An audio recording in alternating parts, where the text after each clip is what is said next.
आज मैं आपको ये एक्सप्लेन करूँगा कि जो गुस्सा है, गुस्सा हमारी मेंटल हेल्थ और फिज़िकल हेल्थ को कैसे डैमेज करता है। इसके पीछे मैं आपको साइंस बताऊँगा। देखिए, सम टाइम लोग बहुत सी इस तरह के लेक्चर सुन रहे होते हैं लेकिन उसको अप्लाई नहीं कर पा रहे होते।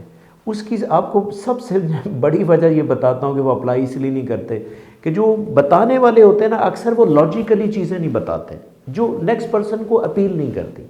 तो मेरी हमेशा ही कोशिश होती है कि जब भी मैं कोई कॉन्सेप्ट शेयर करूँ मैं लॉजिक के साथ करूँ, डिटेल के साथ करूँ, लॉजिक के साथ करूँ, ताकि उसको समझने में आसानी हो।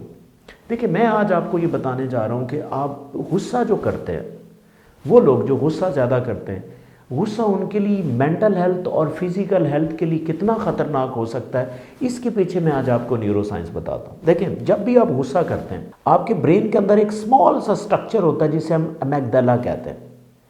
अमेग्डाला एक ऐसा स्ट्रक्चर है ब्रेन का कि गुस्से की वजह से वो एक्टिव हो जाता है।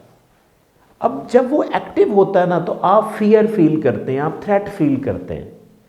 और अगर आप गुस्सा रूटीन में गुस्से में रहना शुरू करते हैं तो ये ब्रेन एरिया कंटिन्यूसली ये एक्टिव रहता है और आपकी जो बॉडी ना एक फाइट फ्लाइट मोड में होती है, यानी कि एक इमरजेंसी सिचुएशन में होती है, और जिसकी वजह से आपकी बॉडी के अंदर एक स्ट्रेस हार्मोन रूटीन में ज़्यादा रिलीज होना शुरू हो जाता है जिसे हम कॉर्टिसोल कहते हैं।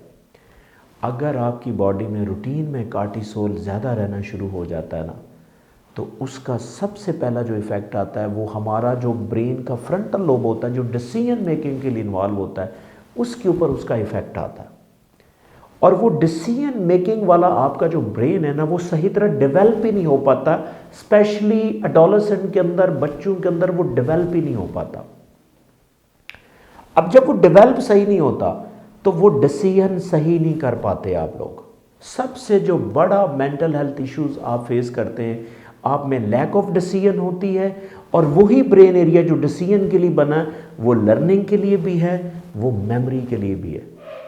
जब आपकी लर्निंग, मेमोरी और डिसीजन मेकिंग डिस्टर्ब होती है तो सम टाइम आपको नींद भी प्रॉपर नहीं आती।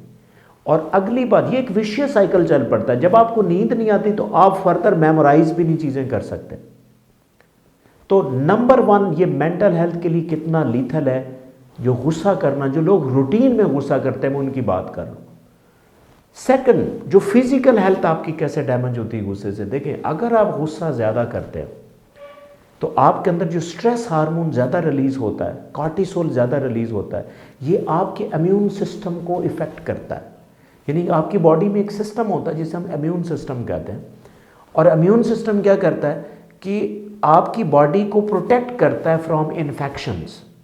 कोई भी इन्फेक्शन जब बाहर से आ रही होती हैं, बैक्टीरिया हैं या वायरसेस हैं जो आपकी बॉडी को इफ़ेक्ट कर सकते हैं, जब वो आ रहे होते हैं तो आपका इम्यून सिस्टम उनको न्यूट्रलाइज करता है। लेकिन अगर आपका इम्यून सिस्टम वीक हो रहा है स्ट्रेस हार्मोन की वजह से, जो कि गुस्से की वजह से रिलीज़ हो रहा है, तो आपका इम्यून सिस्टम वीक हो जाता है। तो जब आपका इम्यून सिस्टम वीक होता है तो आपको फिज़िकल इलनेस होना शुरू हो जाती। आए दिन कोई ना कोई आपको इन्फेक्शन हो सकता है, कभी वायरल इन्फेक्शन हो रहा है, कभी बैक्टीरियल है, कभी फ्लू है, कभी कोई मलेरिया है, कभी कोई टाइफाइड है। तो क्योंकि आपका इम्यून सिस्टम वीक हो जाता है ज़्यादा गुस्सा करने की वजह से। इसीलिए ये कहा जाता है कि कभी भी देखें, आपकी इसमें मेंटल हेल्थ भी कॉम्प्रोमाइज़ होती है, स्पेशली डिसीजन मेकिंग, और स्पेशली मैं इसको कॉग्निटिव हेल्थ कहता हूँ। तो इसीलिए कहा गया कि गुस्से की हालत में कभी कोई डिसीजन भी ना लें, क्योंकि डिसीजन जब आप उस ब्रेन एरिया से ले रहे होते हैं जो वीक हो चुका है, तो वो डिसीजन भी सही नहीं करेगा। इसीलिए गुस्से को मैनेज करना सीखें, और इंशाल्लाह मैं नेक्स्ट एक ऐसी वीडियो बनाऊंगा जो how to manage anger and aggression.